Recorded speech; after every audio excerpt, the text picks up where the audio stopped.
7 అడుగులు సాక్షిగా మూడు ముళ్ళు వేసి కట్టుకున్న భార్యని నగ్నంగా సోషల్ మీడియాలో పెట్టాడు ఓ కామందు భర్త. ఏదైతే డబ్బులకు అలవాటు పడి ఆమెని మానసికంగా క్షోభ గురయ్యేలాగా ప్రవర్తించాడంటూ ఆ మహిళ ఆవేదన వ్యక్తం చేస్తుంది. మనతో పాటు ఆ మహిళ ఉన్నారు. అసలు ఏం జరిగింది, ఎటువంటి యాప్లు, దేంతో ఈమె పాల్గొని, ఎందుకు ఈ రకమైనటువంటి చర్య వాళ్ళ భర్త చేపట్టాడు, ఒకసారి ఆ మాటలు అడిగి తెలుసుకునేటువంటి ప్రయత్నం చేద్దాం. చెప్పండమ్మా, ఏ రకం అసలు ఈ సోషల్ మీడియా యాప్లు అనేది, ఆ న్యూడ్ వీడియోలు అనేది అసలు ఏంటి, మీరు ఎందుకు దాన్ని ఒప్పుకున్నారు, ఏ పరిస్థితుల్లో మీకు ఇటువంటి దారితీసింది? ఒప్పుకోవాల్సి వచ్చింది సార్. ఆయన చచ్చిపోతా అని చెప్పాడు, ఆయన చనిపోతా అని చెప్పాడు. చేయకపోతే మనకి డబ్బుల సమస్య ఎక్కువగా ఉంది, కంపల్సరీ చేయాలి అని చెప్పాడు. చేశాను సార్. కొన్ని రోజులకి నాకే నచ్చలేదు. పిల్లలు పెద్దోళ్ళు అవుతున్నారు, అందులో ఆడపిల్లలు ఉన్నారు, ఇంకా నేను చేయను అని చెప్తే తిట్టి కొట్టి చేయించాడు సార్. అది నాకు నచ్చక నేను ఇంట్లో నుంచి బయట వచ్చేసాను. కొన్ని రోజుల తర్వాత ఒక పాప నా దగ్గర ఉన్నింది, ఇంకో పాపను చూద్దామని వెళ్ళాను. అప్పుడు అంతే తీసుకొచ్చి కొట్టారు. మళ్ళీ సేమ్ అలానే చేయించారు వీడియోస్. నేను ఎంత చేయనని చెప్పినా చేపిస్తానే ఉన్నాడు. ఇంకా లైఫ్ వద్దనేసి ఇంట్లో నుంచి వెళ్ళిపోయి నా లైఫ్ నేను చూసుకున్నా. పిల్లలతో లీగల్గా నోటీస్ పంపించా విడాకులు కావాలనేసి. పిల్లల్ని చూద్దామని స్కూల్ దగ్గరికి వెళ్ళాను.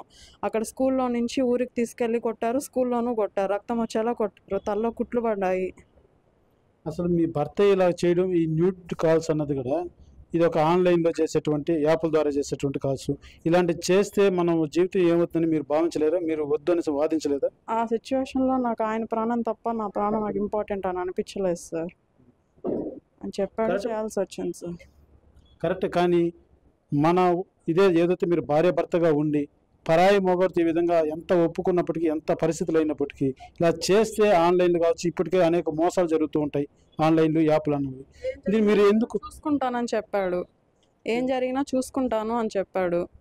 కానీ ఎవరు unknown person 1.5 minute video viral చేసేసరికి నాకు అవసరం లేదు, నీతో అవసరం తీరిపోయింది, వద్దు అన్నాడు.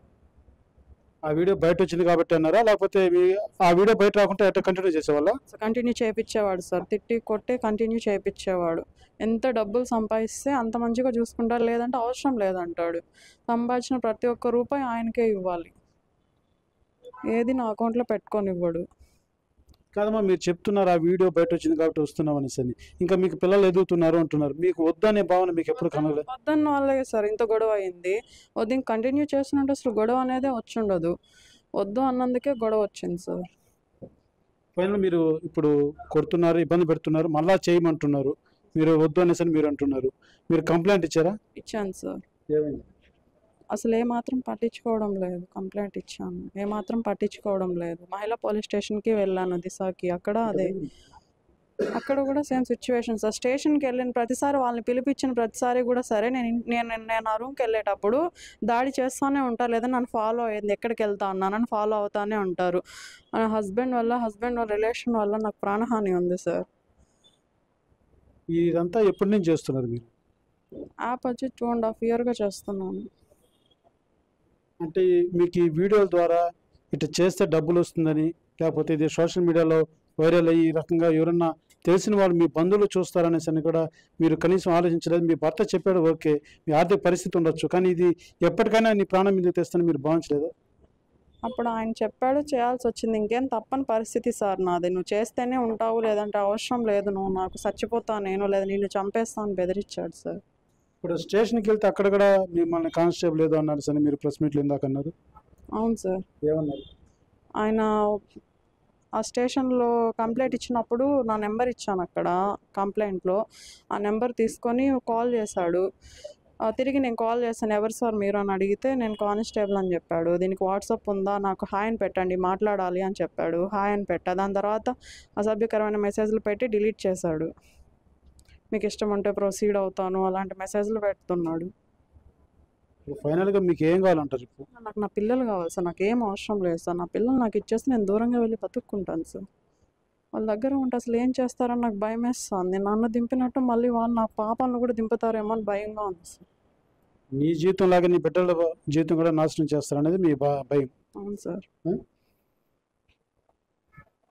ఏదైతే కట్టుకున్న భర్తే డబ్బుల కోసం తన నాకు ఇష్టం లేకపోయినా బలంతం చేసి బెదిరించి ఆయాన బయన నన్ను లొంగపరుచుకొని నాకు ఇటువంటి వీడియోల పట్ల నాకు తెలియదు, పూర్తిగా ఏదైతే ఈ యాప్ల ద్వారా న్యూట్ కాల్స్ చేస్తే డబ్బులు వస్తాయి, అనేక డబ్బులతో మనం బాగా సుఖంగా జీవించవచ్చు అంటూ అనేక మాయ మాటలు చెప్పి నన్ను వంచాడంటూ ఆ మహిళ తెలియజేస్తున్నటువంటి పరిస్థితి. ఇదే తరుణంలోనే ఏదైతే పోలీస్ స్టేషన్కి వెళ్ళి నాకు న్యాయం చేయండి అంటే వెళ్తే అక్కడ కూడా ఏదైతే న్యాయం చేయాల్సినటువంటి పోలీసు వారు సైతం అక్కడ ఉన్నటువంటి కానిస్టేబుల్ మరి ఇతర ఎవరైనా కావచ్చు అనేక అసభ్యకరమైనటువంటి మెసేజ్లు పెడుతున్నారు తప్ప న్యాయం చేయలేదంటూ కూడా ఆ మహిళ ఆవేదన వ్యక్తం చేస్తుంది. అదే తరుణంలో నా బిడ్డల భవిష్యత్తు ఎక్కడ నాలాగే అవుతుందో అని నా భయంగా ఉంది, నన్ను రక్షించండి, నాకు న్యాయం చేయండి అంటూ ఆ మహిళ వేడుకుంటున్నటువంటి పరిస్థితి. కెమెరా పర్సన్ కోటితో సురేష్, RTV, తిరుపతి. మరిన్ని వీడియోస్ కోసం ఛానల్ ని సబ్స్క్రైబ్ చేయండి. లేటెస్ట్ అప్డేట్స్ కోసం వాట్సాప్ ఛానల్ ని ఫాలో అవ్వండి. ఆ లింక్ డిస్క్రిప్షన్ లో ఉంది.